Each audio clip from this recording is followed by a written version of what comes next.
ini telah kami selesaikan tahun 2015. Kemudian juga kita kemarin itu kita coba masukkan ke call for paper di ADB Institute, dan kita presentasikan di Tokyo. Dan di sana kita dapat beberapa masukan untuk menyempurnakan hasil penelitian kita ini. Nah, ini sebenarnya sedikit berubah dari hasil penelitian kami yang sebelumnya, terutama karena kita menggunakan salah satu variabelnya adalah shadow policy rate US, karena tahun 2008 itu Amerika melakukan easing, sementara 2009 gitu ya, sementara dia terus melakukan ekspansi uang beredarnya, sehingga rate-nya itu bukan di target ya 0,25%, namun itu sudah negatif, berada di negatif teritori. Nah, ini kita run kembali dan ini kita presentasikan hari ini. Jadi presentasi ini akan kita bagi menjadi 4. Pertama pendahuluan, kemudian jalur-jalur spillover yang kita kenal, kemudian metodologi, hasil empiris, dan terakhir adalah kesimpulan. Kita mulai dari pendahuluan. Sejak global financial crisis, para ekonom dan pembuat kebijakan menyadari bahwa kebijakan di advanced economies itu dapat berdampak ke negara-negara lain, terutama ke negara-negara yang emerging, sifatnya open gitu ya, small open economies itu biasanya akan terdampak. Transmisi dari apa yang dilakukan oleh advanced economies ini dapat terjadi karena adanya integrasi ekonomi dan keuangan di dunia. Nah, sehingga dampaknya bisa terasa di small open economies. Ini juga sebenarnya paper ini dimaksudkan salah satu policy ya. Maksudnya kita mau mengakses policy. Jadi kalau nanti kita lihat kenapa kita memilih shocknya itu terutama dari China dan US, itu karena memang tahun 2015 itu kita di DKIM menganggap bahwa US dan China lah sumber dari ketidakstabilan ekonomi dunia. Jadi ada 2 isu penting. Pertama adalah normalisasi kebijakan moneter di negara maju yang akan menurunkan likuiditas global. Kemudian satu lagi adalah perlambatan di negara berkembang. Jadi di kajiannya IMF itu ada namanya spillback. Spillback ini major emerging market itu dia melambat. Ada efeknya juga ke emerging yang minor, yang kecil gitu ya. Dan ada juga efeknya ke advanced economies, spillback. Kemudian US tightening. US tightening ini kenaikan suku bunga akan berdampak kenaikan di suku bunga di negara berkembang. Ini sesuai dengan hasil yang diteliti oleh Edward tahun 2010. Kemudian menurunkan PDB di negara berkembang, Drag et al. 2005, dan termasuk kasus di Indonesia. Kita ini sebenarnya hasil jadi penelitian kita kedua tentang spillover. Yang pertama tahun 2013. 2013 ini kita menggunakan metodologi yang namanya factor augmenting, factor autoregresif. Dan kali ini kita menggunakan pendekatan global autoregression. Nah, ini nanti kita akan menganalisis impulse response Indonesia atas shock yang terjadi di US maupun China. Jalur spillover. Jadi jalur spillover itu sebenarnya bisa dibilang pertama dari rebalancing portfolio. Rebalancing portfolio artinya kalau misalnya US itu menaikkan suku bunga jangka panjangnya, investor itu akan memaksa investor melakukan rebalancing dari investasi mereka di emerging market mereka tarik dan mereka investasi kembali di advanced economies. Kenapa? Karena suku bunganya sudah naik, kemudian risknya juga yang lebih rendah. Karena di advanced economies biasanya risiko itu lebih rendah dibanding emerging. Nah, emerging ini tinggi suku bunganya karena risikonya juga tinggi. Selanjutnya adalah kombinasi likuiditas, harga aset, dan saluran risk taking channel dan asset price channel gitu ya. Ini hasil penelitian si Levin, Sarker, dan Fasista, dan Dalhouse dan Fasista menemukan bahwa pasar global yang terintegrasi, pada pasar global yang terintegrasi, tapering off dan normalisasi akan mengurangi likuiditi global dan meningkatkan suku bunga kebijakan di negara maju serta mengurangi tingkat suku bunga diferensial antara advance dengan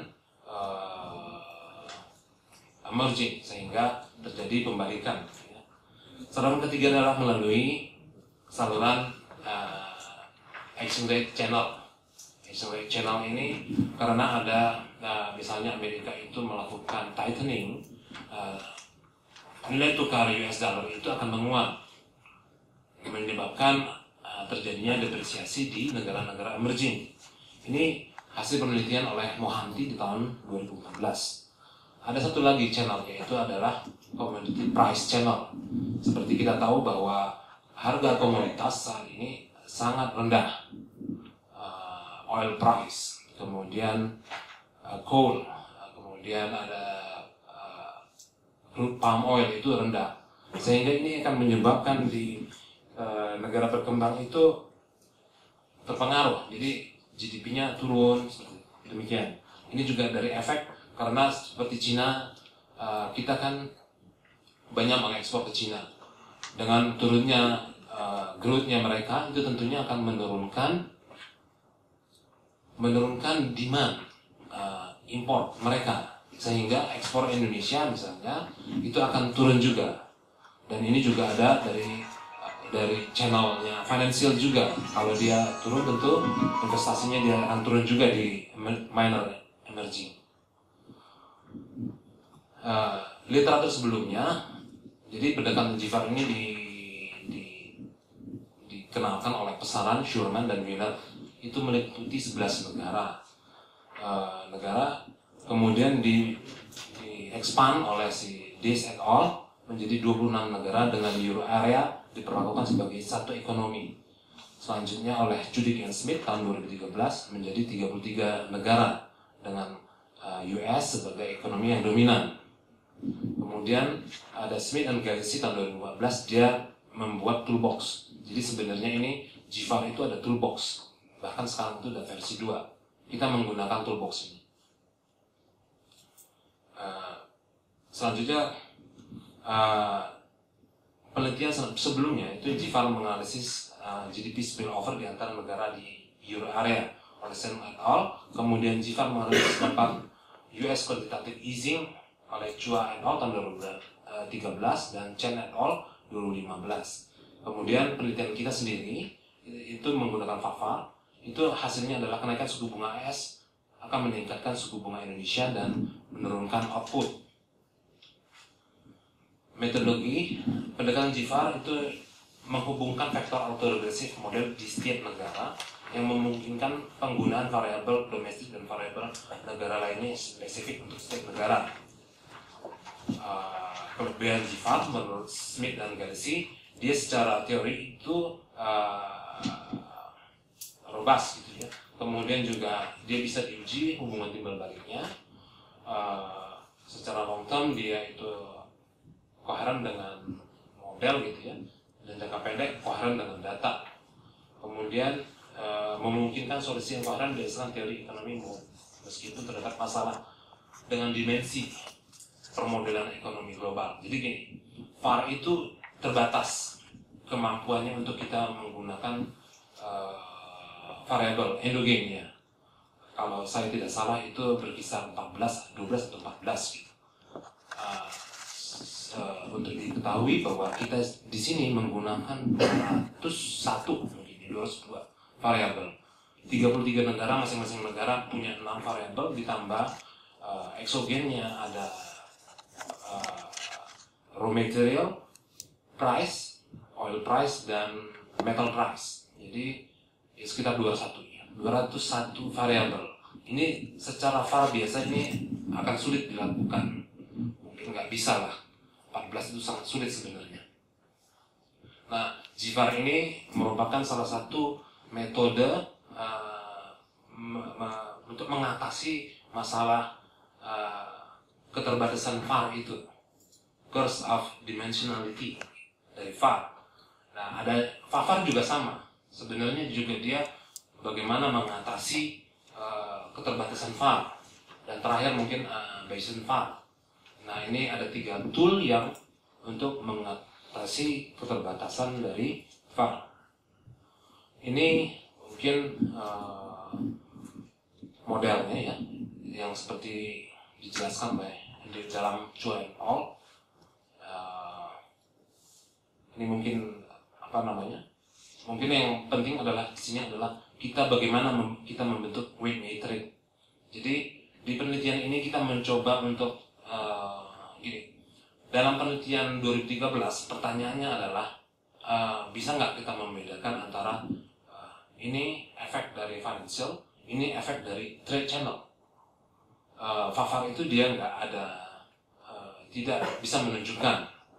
Nah, ini kita coba untuk kita istilahnya kita masukkan efek dari trade channel maupun financial channel. Sehingga trade channel ini merupakan flow dari ekspor impor satu negara dengan negara lain.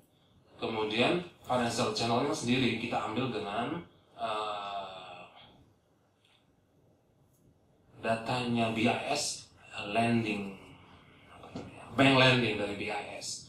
Jadi ini kelihatan misalnya Indonesia minjem dari US berapa besar gitu. Nah, kemudian ini kita combine jadi satu fixed weight itu merupakan kombinasi antara financial maupun trade. Inilah buatnya di bawah ini.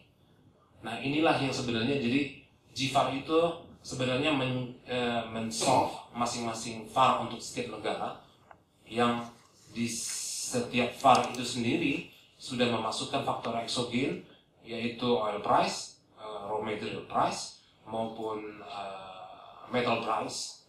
Setelah di-solve, masing-masing VAR-nya ini dihubungkan dengan weight matrix ini. Nah, dengan teknik ini, nanti masing-masing misalnya satu shock, itu sebenarnya kita bisa lihat impulse-nya ke seluruh negara yang kita masukkan di sini. Jadi ada 2 versi sebenarnya. Versi pertama itu untuk menjawab shock FFR, kemudian GDP US, kemudian GDP Cina, dan Yuan Cina.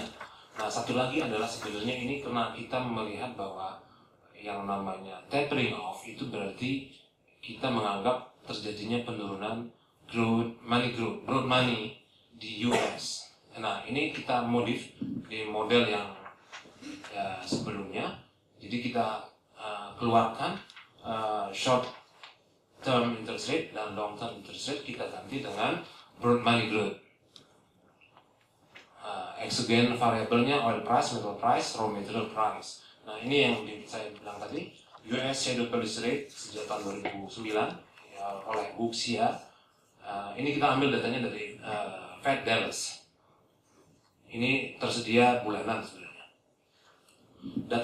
Data merupakan data triwulan dari tahun 79 quarter 2 sampai 2014 quarter 4. Sumber data terutama adalah IFS, International Financial Statistics, CIC, Bloomberg, dan OECD. Ada juga beberapa yang kita harus tarik dari website Bank Sentral maupun statistik web statistik ya di negara masing-masing, terutama biasanya itu Latin Amerika dan Cina, karena mereka lag-nya itu panjang.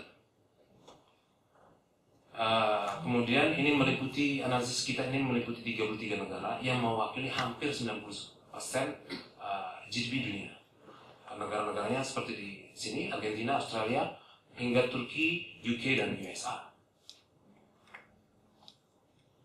Jadi sesuai dengan GFAR Toolbox-nya ini, memang disarankan menggunakan General Impulse Response. General Impulse Response ini diintroduksi oleh Sarah dan Sin. Dia punya kelebihan, kita nggak perlu menentukan urutan, ordering dari variabel-variabel endogennya. Nah, ini juga kita run dengan orthogonal impulse response function. Hasilnya itu mirip-mirip saja dengan general impulse response function. Ini dilakukan dengan 1000 bootstrap. 1000 bootstrap mungkin ya sebenarnya sedikit, tapi ini 1000 saja di sini kita sudah ngeran itu mungkin 4-5 jam baru berhasil keluar hasilnya. Kalau 10.000 ya mungkin 40 jam ya, mungkin kurang inilah. Kemudian shocknya itu kita introduksi shocknya 1 standar deviasi, 1 SD. Kemudian hasilnya kita ubah menjadi 1% dengan menggunakan residualnya. Nah, seperti tadi, orthogonal impulse response function ini mirip hasilnya dengan general impulse response function. Shocknya yang kita introduksi itu adalah penurunan pertumbuhan growth money-nya Amerika, kemudian kenaikan GDP-nya Amerika, kenaikan US interest rate, kemudian penurunan GDP Cina, depresiasi yuan, dan kemudian ada kombinasi dari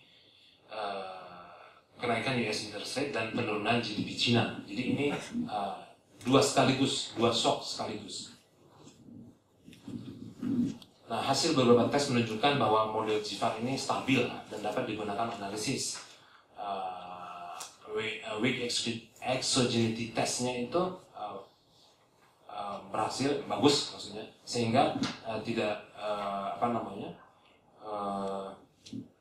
tidak ada informasi yang loss dari model, kemudian korelasi residualnya itu kecil, sehingga model ini dapat kita gunakan sebagai alat analisis.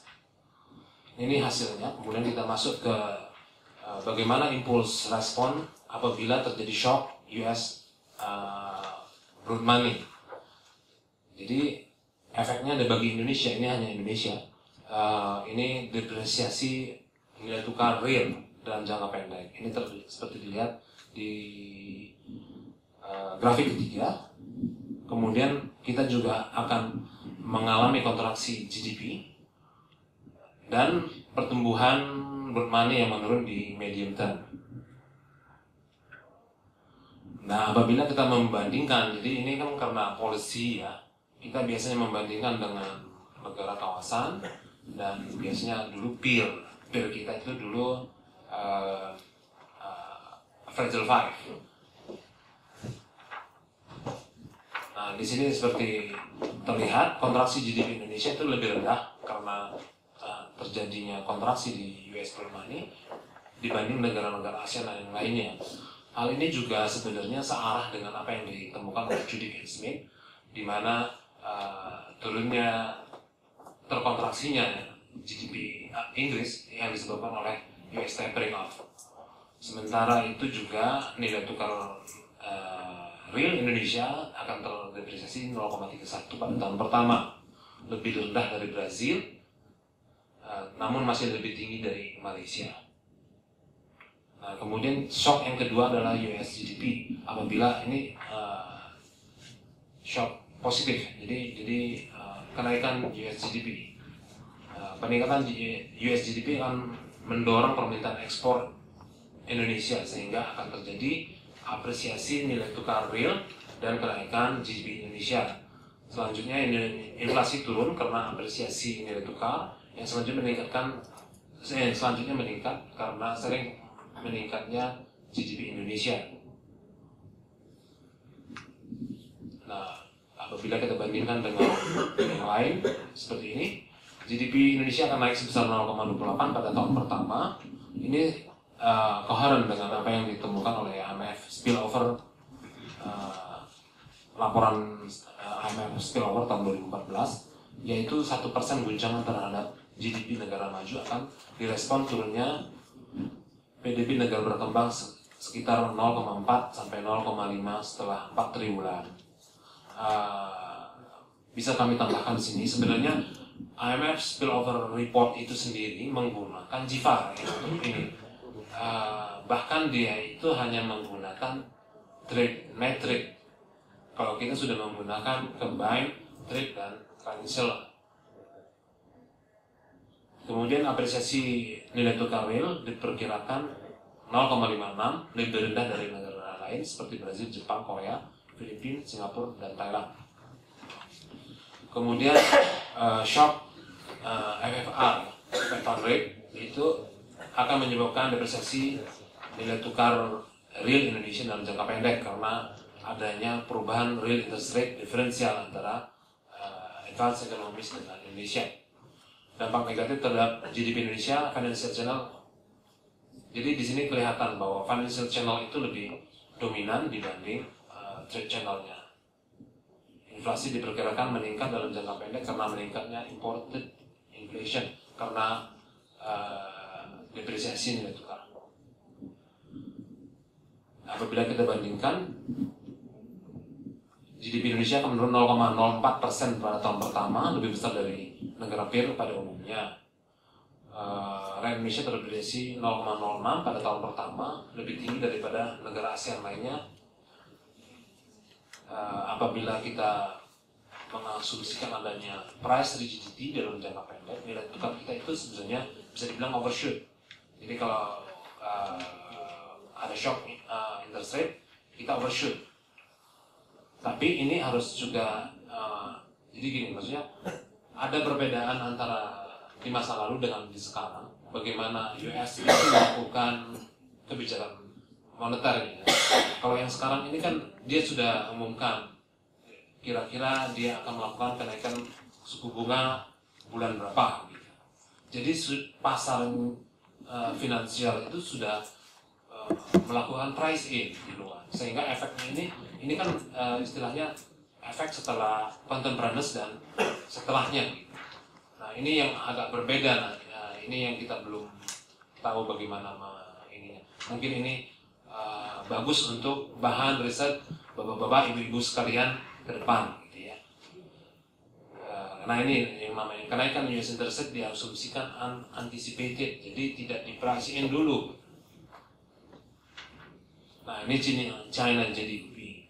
Nah ini melemahnya, efeknya itu adalah melemahnya GDP Indonesia yang disebabkan oleh turunnya permintaan atas produk ekspor Indonesia. Kemudian ada depresiasi nilai tukar karena meningkatnya inflasi di jangka pendek. Sedangkan di medium term laju inflasi menurun seiring melemahnya GDP. Jadi output gap-nya itu tekanan dari output gap-nya melemah. Suku bunga nominal akan meningkat di jangka pendek dan selanjutnya menurun. Nah, apabila kita bandingkan, PDB menurun 0,52 pada tahun pertama, lebih tinggi dibanding Brazil, Korea, dan Jepang. Karena memang kemungkinan hubungan trade kita itu lebih besar daripada Brazil, Korea, dan Jepang. Ini juga sebenarnya koheren dengan apa yang ditemukan IMF di laporan mereka tahun 2014. 1% penurunan GDP negara emerging akan menurunkan laju GDP negara maju sebesar 0,2%. Kemudian depresiasi nilai tukar diperkirakan 1,03 pada tahun pertama, lebih tinggi dibandingkan Filipina, Malaysia, namun masih lebih baik daripada Brazil. Kemudian shock dari yuan depreciation. Itu yuan depreciation ini digunakan untuk meningkatkan daya saing oleh Cina. Ini GDP diperkirakan akan sedikit menurun pada jangka pendek dan selanjutnya akan naik seperti terlihat di impulse respon yang digambar kiri atas. Jadi awalnya turun dulu, selanjutnya akan naik. Seiring dengan meningkatnya GDP Cina, ini akan meningkatkan ekspor kita ke sana dan akhirnya akan meningkatkan GDP Indonesia. Apresiasi nilai tukar sehingga laju inflasi akan turun.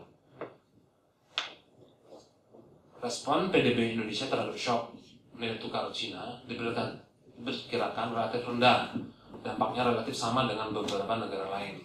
Nilai tukar real Indonesia akan mengalami apresiasi 0,06% pada tahun pertama, lebih tinggi dari beberapa negara berkembang lainnya. Nah, ini apabila kita membandingkan dari keseluruhan shock-shock tadi, jadi kenaikan suku bunga AS merupakan faktor utama yang harus dipertimbangkan dalam melihat volatilitas nilai tukar Indonesia dalam jangka pendek. Sedangkan penurunan GDP Cina merupakan risiko terbesar terhadap penurunan GDP Indonesia. Jadi kalau US itu lebih dominan financial channel-nya, kalau Cina itu lebih dominan trade channel-nya. Nah, ini multiple shock ini sebenarnya ini shocknya kita ambil dari skenario-nya IMF. Ya, sebentar. Jadi skenario-nya adalah kenaikan 25 basis point FFR rate plus penurunan 0,6% GDP-nya Cina, seperti yang diperkirakan IMF dalam laporannya tahun 2015. Efeknya seperti ini. Kalau dua shock itu bersamaan, itu efeknya ke PDB Indonesia menurunkan 0,3 sampai 0,4% setelah 4 triwulan. Kemudian depresiasi diperkirakan hanya berlangsung dalam tahun pertama. Depresiasi nilai tukar maksimum sebesar 2,5%. Nah, ini kesimpulannya, kita menggunakan VaR, 2 model VaR dengan 6 variabel endogen, dan jadi model pertama dengan 6 variabel endogen, model kedua dengan 5 variabel endogen. Kemudian di penelitian ini kita menggunakan matrik kombinasi perdagangan finansial menggunakan Wuxia Shadow Policy Rate, General Sample Response dengan 1000 bootstrap, shock, US dan Cina. Temuannya adalah efek US monetary tightening dominan melalui financial channel. Melemahnya PDB Cina merupakan resiko terbesar pelemahan pertumbuhan ekonomi Indonesia. Depresiasi nilai tukar dipengaruhi oleh US interest rate. Kenaikan US interest rate, maksimum efek depresiasi nilai tukar sebesar 2,5% karena kenaikan suku bunga AS. Dapat saya tambahkan, kenapa kita itu kelihatannya overshoot? Itu sebenarnya kalau kita bandingkan pasar falas kita itu memang relatif dangkal, sehingga begitu ada shock, efeknya itu akan lebih besar dibanding market yang dalam. Gitu. Contoh seperti Singapura, Jepang, gitu. Bahkan dengan Thailand pun kita sebenarnya lebih dangkal daripada Thailand. Dan Thailand juga ada kewajiban surrender, ya, kewajiban menyerahkan sebagian falas yang dia terima untuk dikonversi ke mata uang baru. Kita kan bebas. Nah, ini yang mungkin efeknya kenapa kalau US interest rate itu di shock, nilai tukar kita itu agak overshoot. Demikian, terima kasih. Saran, masukan, pertanyaan sangat kami nantikan. Assalamualaikum warahmatullahi wabarakatuh.